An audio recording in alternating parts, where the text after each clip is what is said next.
galera, o que vocês estavam fazendo no ano de 1996? Estavam ouvindo aquele belo rock do Mamonas Assassinas, que era um sucesso extraordinário na TV e nos rádios? Me deixou legalzão. Ou estava aí com muito medo dos noticiários a respeito do ET de Varginha? Pessoas de Varginha, no sul de Minas, juram que viram um ser muito estranho, nem homem, nem bicho. Ou quem sabe você estava acompanhando a visita de Michael Jackson ao Brasil? Ou até mesmo curtindo as Olimpíadas Atlanta 1996, aonde o Brasil conquistava medalhas simplesmente inéditas?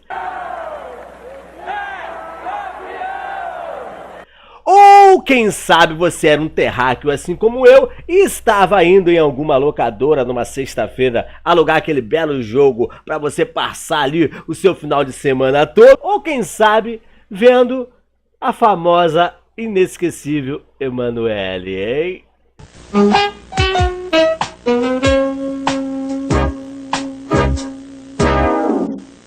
Galera, não importa de que tribo você seja ou como você estava em 1996. O que importa é que nós estávamos numa entre-safra de gerações, a geração 16 e 32 bits, a geração 16 bits se encerrando e começando a nova geração 32 bits. E podemos dizer 64 bits, né? Porque tínhamos o Nintendo 64 naquela época também, né? Bom, mas não importa, galera, porque o ano de 1996 foi inesquecível por muitas coisas, cara.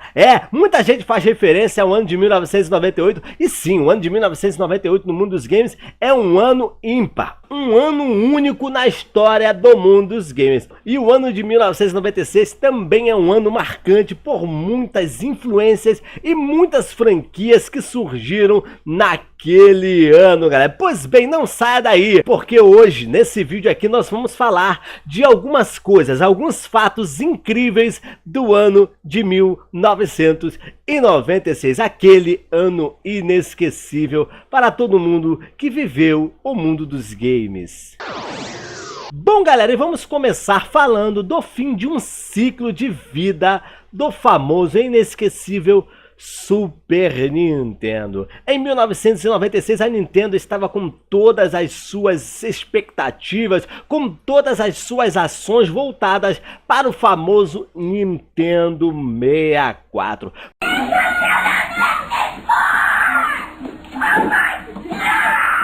Mas aquele ano para o Super Nintendo foi um ano atípico, porque tivemos grandes lançamentos, e lançamentos de peso que marcaram um fim de uma verdadeira geração maravilhosa e que deixou muitas saudades no coração de todo mundo que teve um Super Nintendo. Em março de 1996 era lançado simplesmente Super Mario RPG Legend of Seven Stars, um game que simplesmente surpreendeu tanto os críticos quanto os jogadores da sua época, trazendo todo o universo de Mario, misturando, podemos dizer assim, com o universo de Final Fantasy, com uma pitada da Squaresoft. Tivemos sim um game espetacular. Aí você já pode imaginar a junção de duas gigantes aí do mundo do entretenimento da época.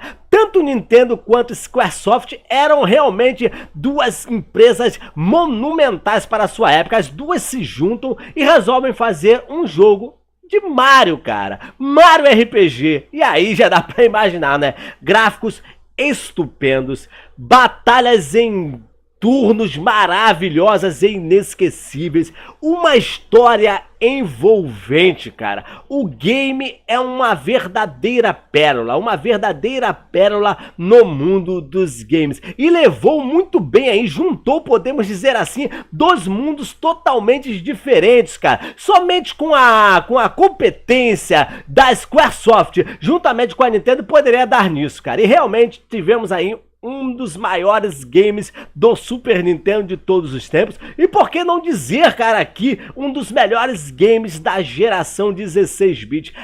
E por falar em geração 16 bits, cara, a trilha sonora desse Super Mario RPG é uma coisa espetacular. espetacular, uma verdadeira sinfonia para os ouvidos, cara. E aí você já dá pra imaginar, se você não jogou, né, a qualidade excepcional que a Nintendo coloca nos seus games, nas suas franquias, com a qualidade de fazer RPG de turnos da época que somente a Squaresoft podia fazer. Não tinha como dar errado essa receita, e sim, tivemos um dos melhores games de todos os tempos para o Super Nintendo, cara. E não somente ficou em Super Mario RPG, não, cara. Tivemos também um lançamento de peso no Japão, que foi Star Ocean, cara, outro RPG que trazia incríveis 48 megabytes para um cartucho de Super Nintendo. Todo mundo na época dizia que era a maior evolução, que usava toda a capacidade que o Super Nintendo poderia oferecer. Sim, galera, tivemos gráficos espetaculares, trazendo vozes digitalizadas, cara, beirando a trilha sonora de CD, cara. A qualidade de CD foi algo realmente incrível. E outra coisa, um enredo maravilhoso, envolvendo ficção científica também, realmente maravilhoso, cara. Outro jogo fantástico para encerrar aí o ciclo de vida do Super Nintendo. E você pensa que parou por aí? Não, cara, não parou por aí não, meu amigo. Como eu falei, foi um ano atípico, né? Depois da galera toda se despedir de Mario, aí era a vez da galera se despedir de Donkey Kong Country. E ali fechava a trilogia Donkey Kong Country, com simplesmente um dos maiores games do Super Nintendo, como eu disse também, galera. Donkey Kong Country 3, galera. Dixie's Kong Double Trouble trazia todo o universo que ficou famoso no Super Nintendo nos dois primeiros jogos, e agora nós tínhamos aí o fechamento de uma trilogia com chave de ouro, cara. Esse game trazia simplesmente tudo que os outros dois havia colocado no mundo dos games. Trilha sonora espetacular, gráficos maravilhosos, cara, maravilhosos pra época, um desafio altíssimo pra sua época, aonde você tinha pra completar o jogo, cara, com 100 e poucos %, você teria que suar bastante para completar o jogo, cara. Um mapa maravilhoso, desafio grandioso, trilha sonora espetacular, tudo que fez da franquia Donkey Kong era supremacia, cara, era supremacia, e nós encontrávamos isso nesse terceiro game da franquia Donkey Kong, aonde se encerrava ali uma trilogia com chave de ouro, galera. Você é o nosso objetivo. Você é a nossa razão de ser. Você merece. Banana. Muita banana. Bananinha. Muita banana. Chegou Donkey Kong 3.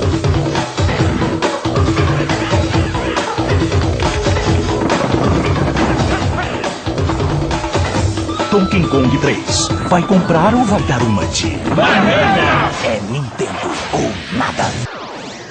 Outro que chegava no console, usando e abusando de tudo que o console poderia oferecer, foi Street Fighter Alpha 2, cara. Sim, ele deu as caras no Super Nintendo em 1996 e levou aquilo que era espetacular dos arcades para os donos de um Super Nintendo, cara. Um trabalho espetacular que a Capcom fez em 1996, portando de forma brilhante esse game dos arcades para o Super Nintendo. Sim, cara, o nosso Super Nintendinho tinha aquela capacidade. Em 1996, você se deparar com aquilo foi algo inesquecível, cara. Outro que também apareceu nesse período mágico, podemos definir aqui, né, galera? Foi um período mágico aí para os donos do Super Nintendo, cara. Foi simplesmente Mega Man X3, cara, com uma versão espetacular.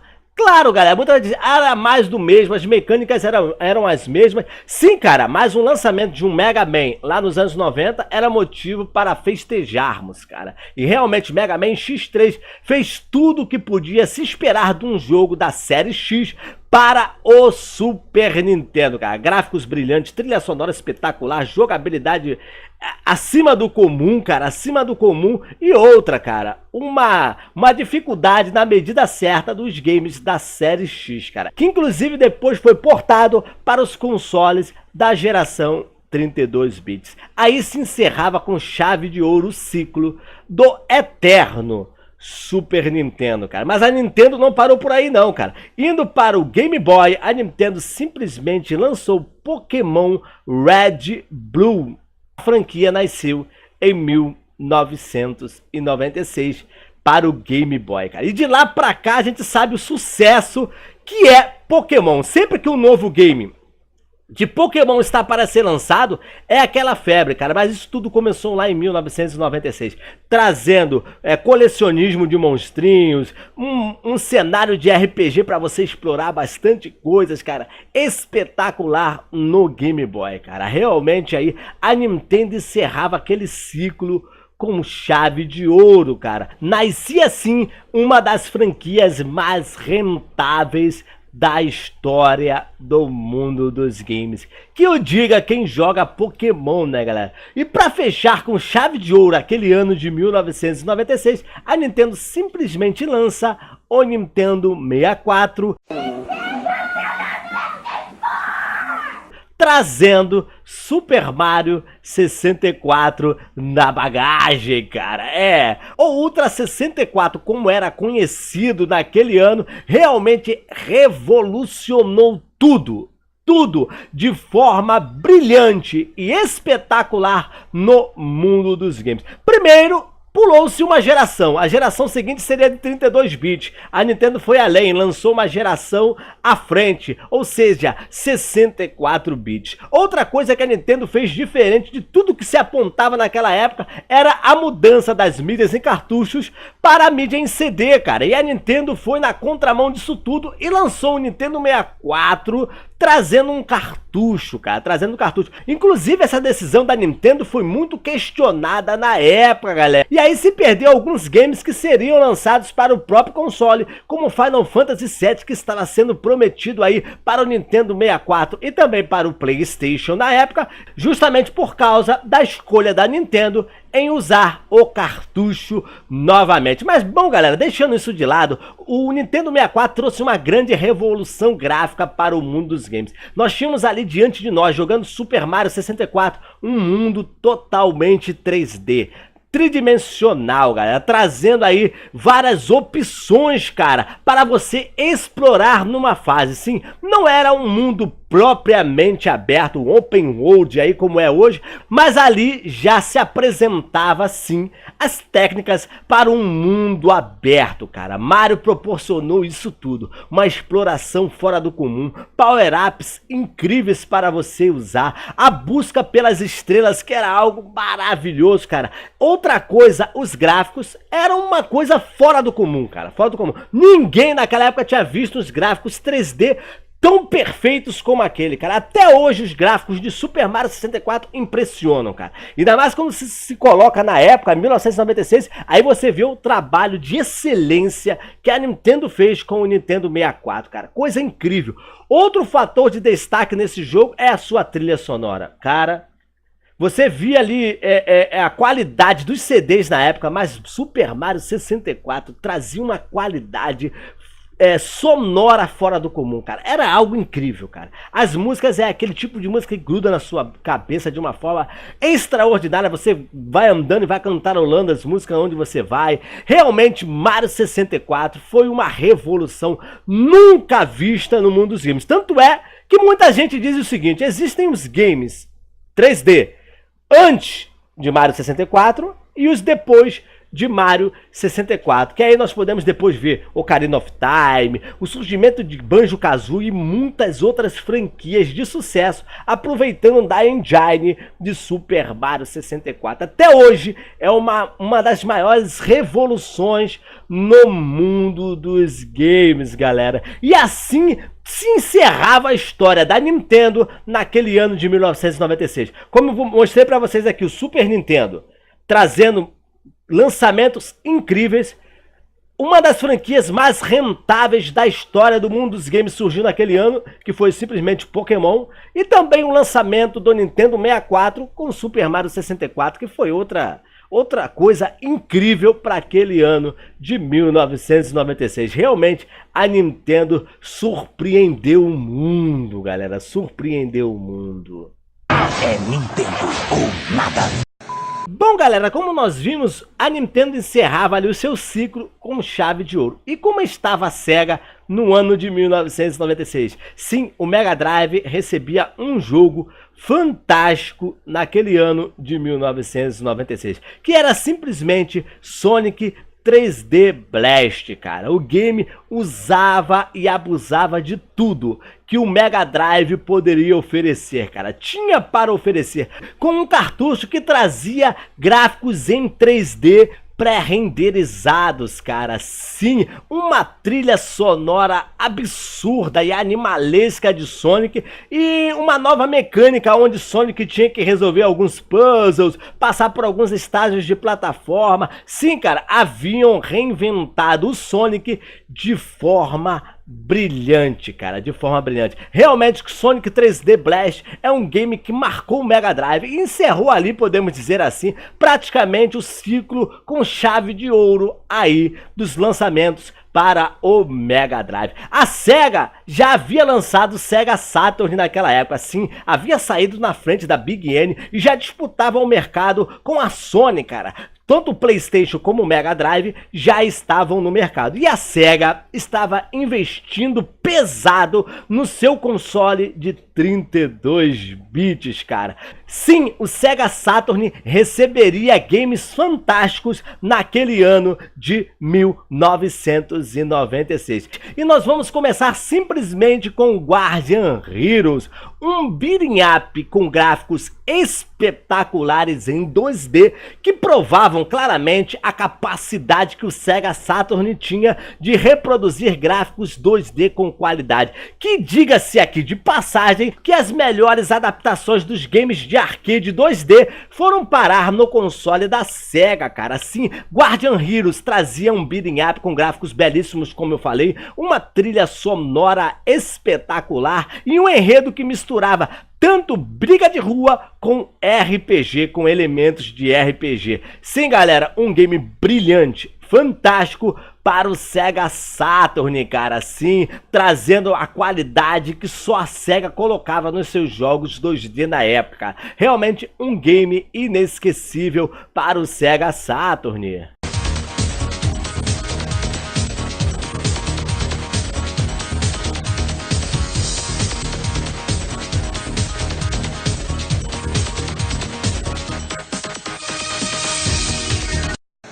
Nights into Dreams é outro game fantástico, cara, trazendo gráficos coloridos maravilhosos que misturavam cenários em 2D e 3D, cara. Um controle exclusivo para se jogar o jogo com um analógico diferenciado para a época. O jogo mistura ação, fantasia, sonho, gráficos belíssimos, trilha sonora espetacular. Nights into Dreams é um game que realmente usou e abusou da capacidade do Sega Saturn aquela época, cara, Inclusive as revistas da época diziam que era algo que somente o Sega Saturn conseguia fazer, cara. Realmente aí com seu processador espetacular, você vê aqueles gráficos todos coloridos na tua frente, você voando ali numa velocidade X, né, cara, maravilhosa, com os efeitos sonoros espetaculares do Sega Saturn, trilha sonora com qualidade CD explodindo nos seus ouvidos,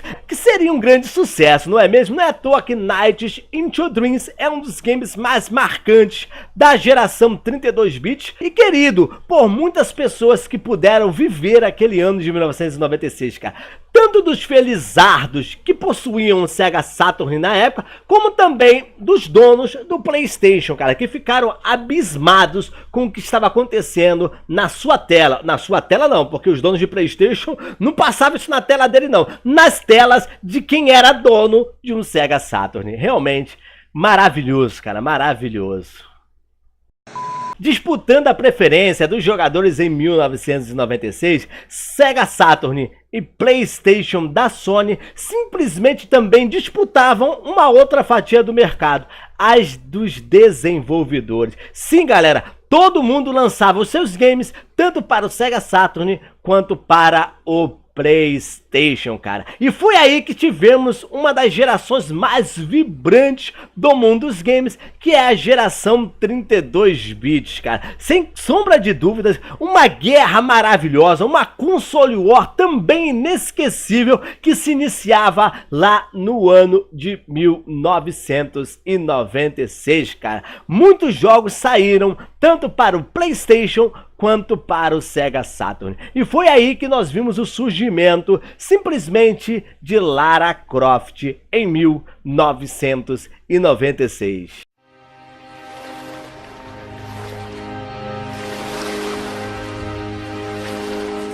Feast your eyes on this, Lara.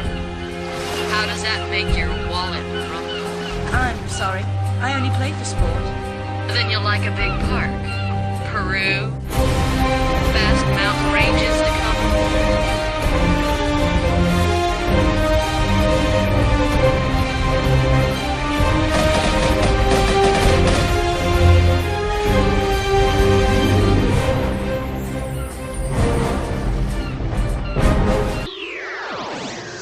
Lara Croft surgia de forma espetacular, agradando tanto jogadores do Sega Saturn quanto jogadores do PlayStation, cara. Surgia ali uma das maiores musas de todos os tempos do mundo dos games, e por que não dizer para aquela época, surgia ali um dos maiores clássicos da geração 32 bits, cara, trazendo gráficos totalmente poligonais, uma exploração fora do comum à la Indiana Jones, só que ao invés de um marmanjão, nós tínhamos ali uma deusa, cara. Essa é a realidade, cara. Tomb Raider surgia e já se eternizava na memória de todo mundo que tinha tanto o Sega Saturn quanto o PlayStation. Outro também que deu as caras na nova geração, na geração 32 bits em 1996, foi simplesmente Mega Man 8, cara. Sim, a continuação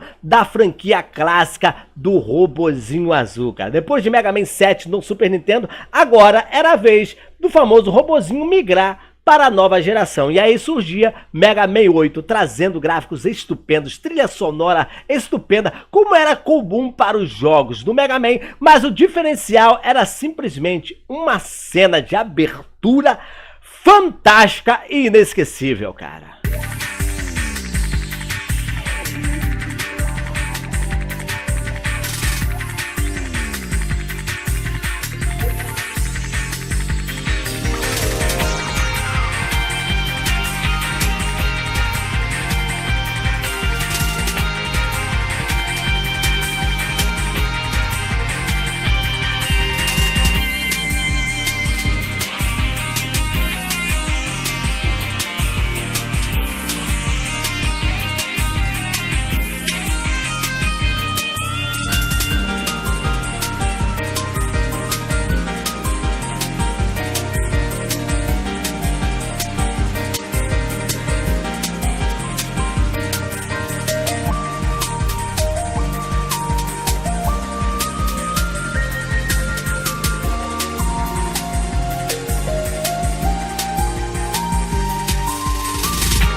E vocês pensam que o ano de 1996 só se deu aí com jogo de plataforma, jogo beating up ou RPGs? Não, estão muito enganados, cara. Jogos de luta também fizeram a cabeça da galera que gostava de uma bela porradaria, se assim podemos dizer. Tivemos simplesmente Ultimate Mortal Kombat 3 trazendo tudo de melhor que a franquia Mortal Kombat poderia oferecer, cara. Sim, o surgimento também de Killer Instinct, cara, um game maravilhoso a lá Mortal Kombat e que ficou eternizado aí por causa de Fulgore e muitos outros, Sindel e muitos outros aí que eternizaram a nossa memória. Mas aquele ano ficou marcado pela chegada de simplesmente X-Men vs Street Fighter da Capcom, cara. Você imaginar Wolverine brigando com Ryu, ou brigando com Ken, ou Capitão América brigando ali com a Chun-Li, cara, era algo espetacular, cara. E aquele game marcou, trazendo combates frenéticos maravilhosos, uma jogabilidade espetacular, cara, espetacular, com efeitos visuais incríveis nos especiais, cara, lutas frenéticas, sim, cara, muitos combos pra dar e vender. Graficamente o jogo é belíssimo e também traz uma trilha sonora inesquecível. X-Men vs Street Fighter chegava literalmente detonando tudo quanto era jogo naquela época. Os arcades ficavam lotados, cara, lotados pra galera poder se degradear com X-Men vs Street Fighter, cara. Aquele ano de 1996, vocês já podem ver aí, cara. Ainda não chegamos no final e eu já devo estar matando alguém aí de nostalgia, cara. Isso eu tenho certeza absoluta. Outro título que divertiu milhares de lutadores virtuais em 1996 foi o KOF 96, ou simplesmente The King of Fighters 96, cara. O game chegava literalmente chutando bundas. Naquele ano maravilhoso, lançado pela SNK para os arcades, para o PlayStation 1, para o Sega Saturn e também para o Neo Geo, o game realmente ficou incrível. Trazia todo o conceito que o KOF 94 e o KOF 95 havia implantado, só que agora com melhorias incríveis, cara, que exigia do jogador ser mais técnico e também conhecer bem cada lutador para poder aprender os diversos combos, cara, que inundavam o game. Simplesmente esplendoroso o KOF 96, cara, e preparava o mercado para a chegada daquele que eu considero o melhor, que foi The King of Fighters 97, cara. Mas o de 1996 foi realmente um jogo marcante e inesquecível para toda a galera que viveu aquela geração, cara. E agora nós vamos falar da Sony, aquela que para muita gente aí foi a grande vencedora da geração 32 bits. O ano de 1996, diga-se de passagem aqui, foi um ano atípico para a Sony. Primeiro porque ela estava estreando no mercado de games, sem muita experiência nesse novo ramo que se abria para a empresa. Os primeiros anos do PlayStation foram anos bem difíceis, diga-se de passagem aqui. Primeiro, ela deveria conquistar o público, para que se justificasse um grande investimento num console novo de uma empresa novata no mercado de consoles. Porque a galera que já acompanhava a Sega, já acompanhava a Nintendo, deixaria de comprar o console dessas duas grandiosíssimas empresas para investir no console de uma empresa que era muito famosa na época, era a Sony, mas que no mercado de games era uma novata. O que justificaria isso? Somente os jogos, galera, somente os jogos. E foi isso que aconteceu, diga-se de passagem aqui. Tivemos excelentes lançamentos, mesmo com todas as dificuldades da Sony no ano de 1996, tivemos sim lançamentos de peso e que justificaram sim o investimento da galera daquela época no console da Sony, cara.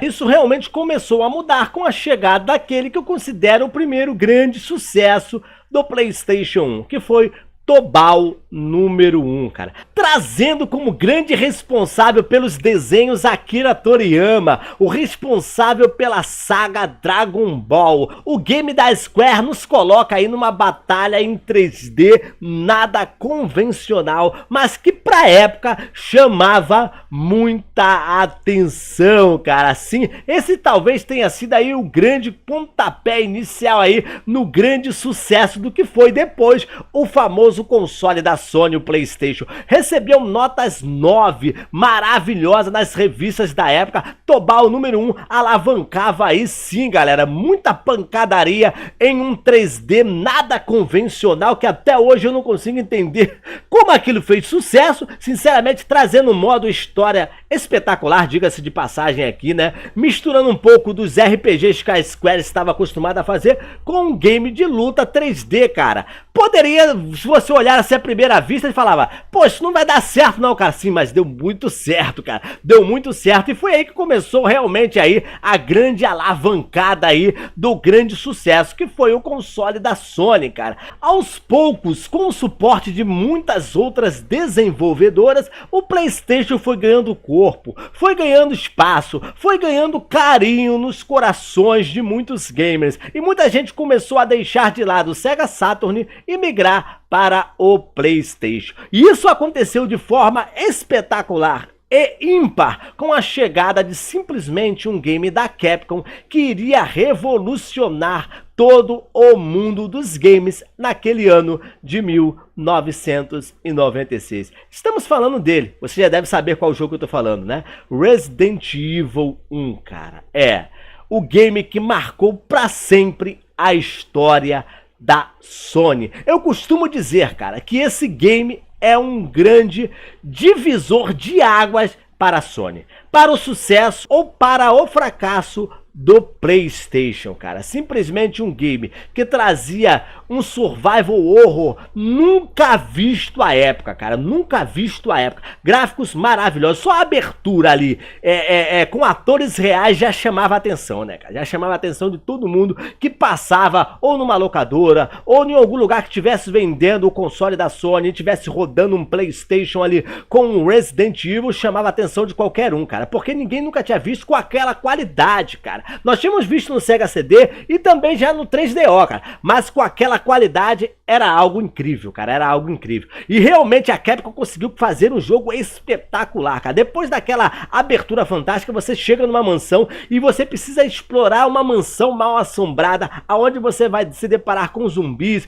com cachorros, cara, que diga-se de passagem aqui, aquele corredor maldito, que quando você tá passando os cachorros pulam pela janela, e com certeza aquilo marcou muita gente, cara, marcou muita gente, deu susto em muita gente. E outra coisa, o primeiro zumbi, cara, que é considerado por muitos aí como uma das cenas mais marcantes, mais memoráveis de todos os tempos do mundo dos games. Sim, cara, com a chegada de Resident Evil 1 para o PlayStation, diga-se de passagem aqui, porque depois tivemos uma versão para o Sega Saturn, mas a chegada de Resident Evil 1 para o PlayStation mudou totalmente a história do que seria o console da Sony. E aí sim, cara, foi aquela grande lavada aí no console da Sega, infelizmente, cara. A Sony realmente se estabilizou como uma das maiores empresas do mundo dos games com a chegada de Resident Evil 1 para o PlayStation 1, cara. Realmente um jogo fantástico e divisor de águas, cara, para o console da Sony. Hey, plumber boy, mustache man, your worst nightmare has arrived. Pack up your stuff. I got a little surprise for you here. Check it out. What do you think about that? We got real-time, 3D, lush organic environments. How's that make you feel, buddy? Feel a little like your days are numbered? I'm gonna have to ask you to leave. You're hurting my elbow. Is that Italian? No, Bandicoot, it's an Australian name. É, cara, esse cara laranja aí que você acabou de ver aí nesse comercial é simplesmente o mascote da Sony, cara. Sim, Crash Bandicoot surgia em 1996 trazendo simplesmente nostalgia para um game daquela época. trazia nostalgia para a galera daquela época que lembrava de muitos games da geração 32 bits que havia se esquecido. Sim, só que agora com gráficos totalmente em 3D espetaculares, cara. Uma jogabilidade ímpar e inigualável até o surgimento de Crash Bandicoot pela Naughty Dog, cara. Uma trilha sonora espetacular e um grau de dificuldade que, diga-se de passagem aqui, deixou muita gente de cabelo em pé, cara. E aí, cara, com a chegada de Crash Bandicoot, Crash se tornaria o grande mascote da Sony e aí ninguém segurava mais a gigante Sony no mundo dos games. Realmente, cara, realmente aí, lançamentos espetaculares para alavancar de vez as vendas do PlayStation, que, diga-se de passagem aqui, como eu falei, a Nintendo entrou o ano de 1996 literalmente destruindo, cara, como eu falei e mostrei já nesse vídeo pra você, cara. Desbancar a Nintendo seria coisa muito difícil, tanto pra Sega quanto para a Sony, mas a Sony não fez feio, cara, muito pelo contrário, fez bonito e dominou realmente a geração 32 bits, cara, diga-se de passagem aqui. Bom, galera, como nós vimos, o mercado doméstico crescia, cara. Crescia e se avolumava. Nós tínhamos ali no mercado o famoso Ultra 64, como era conhecido na época, depois passou a ser conhecido como Nintendo 64, que trazia todo o poder gráfico para as suas TVs na tua casa. Tínhamos ali o PlayStation da Sony com seus processadores espetaculares de 32 bits. Tínhamos também, cara, o Sega Saturn também trazendo coisas maravilhosas. O Neo Geo, cara, diga-se de passagem aqui, também vale ressaltar aqui. Então, galera, o poder dos consoles domésticos começavam a ser igual e às vezes até superiores a muitos games do arcade. E foi aí que começou a derrocada da indústria dos arcades, cara. Porque se você poderia ter os games na sua casa, com a qualidade gráfica que os arcades poderiam oferecer, por que você deixaria de jogar na tua casa para ir jogar nos arcades? Realmente foi uma pena, cara. Foi uma pena, porque com a chegada, com o poderio dessas máquinas ultra poderosíssimas em 1996, nós vimos realmente a derrocada dos arcades, cara. E também com o crescimento do mercado de PCs, que, diga-se de passagem aqui, né, que Duke Nukem estava fazendo um sucesso extraordinário dos PCs da época, cara. Então nós vimos um mercado em franco desenvolvimento, com uma tecnologia começando a ser implementada de forma espetacular no universo dos consoles domésticos. Os arcades começavam a morrer, galera, essa é a realidade do ano de 1996, cara. Claro que muita gente vai dizer, ah não, mas teve The King of Fighters 97, teve muitos lançamentos, sim, galera, mas começava a morrer porque o poderio gráfico indo para sua casa era mais justo você poder jogar em casa, né? A facilidade que você tinha para jogar em casa. E com a chegada também dos PCs e o crescimento dos mercados de PCs aí, dos computadores domésticos, nós tivemos aí realmente um ano de 1996 inesquecível para o mundo dos games, para o mundo do entretenimento em geral, galera. Bom, galera, essa aí foi um resumo rápido aqui do que foi o ano de 1996, um ano simplesmente inesquecível para todos nós que gostamos do entretenimento eletrônico, cara. Se chegou até aqui, não esqueça de deixar o seu like, compartilhar esse vídeo com a galera e comentar aqui nesse vídeo como esse ano de 1996 foi marcante pra você que tem trintão aí. E se você nasceu depois do ano de 1996, como que esses jogos hoje vão impactar a sua vida? Como eles têm influência na sua vida nos dias de hoje, cara? Você está aqui pela primeira vez, ó, aproveite para se inscrever no nosso canal, ativar o sininho para receber todas as nossas notificações, porque eu vou ficando por aqui. Nos vemos no próximo vídeo. Foi, galera, até a próxima. Valeu, pessoal!